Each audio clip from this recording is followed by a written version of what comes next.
Сәлем достар, сіздермен осындай жүрекше пирог дайындаймыз. Лайк басып, подписаться батырмасын басуды ұмытпаңыздар. Рахмет.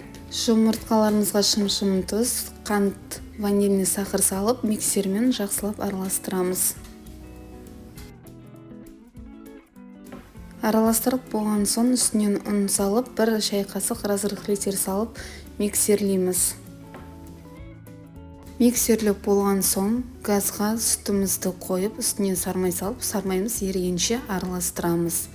Ыстық болған сүтімізді жаңағы дайын тұрған тестамызға екі бөліп саламыз. Венчикпен жақсылап бір келкі болғанша араластырамыз.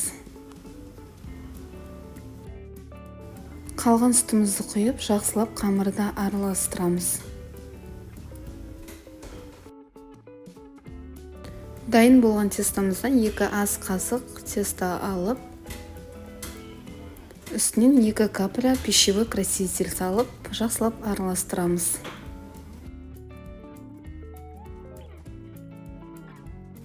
Формамыздың шетін сармаймен жағып шығамыз. Тестамызды құйып, дайын болған қызыл красительді кондитерский мешокқа салып, осылай дөңгелектеніп шығамыз. Шпажкамен жүрекше етіп сызып шығамыз. Қызып тұрған духовкада 180 градуста 40-45 минуттай пісіріп аламыз. Дайын болған пирогты шпажкамен ортасын тесіп, қарап көрсеңіздер болады. Дайын болған шпажкада қамырымыз жабыспай әдемі болып шығады.